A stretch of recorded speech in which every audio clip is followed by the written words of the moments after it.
être témoin assisté donne plus de droits, notamment la possibilité d'être assisté d'un avocat, de poser des questions, etc., demander des, des vérifications différentes que celles que le juge avait arrêtées. Mais c'est pas non plus être mise en examen. La mise en examen, elle va conduire soit à un renvoi devant le tribunal, soit à un non-lieu. Le témoin assisté, vous pouvez l'être toute une procédure et après, il n'y aura pas de décision pour dire que c'est un non-lieu, par exemple. Si c'est un non-lieu.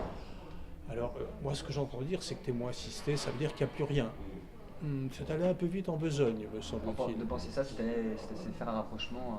Oui, non, mais bon, que l'avocat du témoin assisté vienne dire il n'y a rien, on sait bien que c'est de la communication.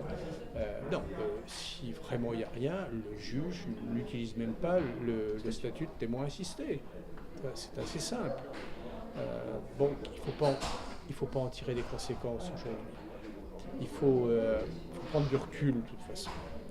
Que dans ces affaires très, très médiatiques, que les manipulations sont certaines. Qui manipule qui, ça reste à démontrer.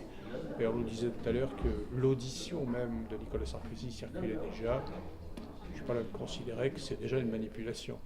C'est-à-dire qu'il y a peut-être une stratégie de communication d'ailleurs. Oui, je ne sais pas dans quel sens d'ailleurs, c'est peut-être pour le disculper, mais est-ce qu'on a tout? Et est-ce qu'on aura le reste? L'audition, c'est une audition, rien de plus. Moi, je veux bien qu'on mette sur le marché, si j'ose dire, l'ensemble de la procédure, mais une partie. Le débat n'est plus contradictoire. Pour nous, le débat contradictoire, c'est une garantie fondamentale de la procédure. Est-ce que vous ne pensez pas que dans cette affaire, Nicolas Sarkozy n'est pas présumé coupable?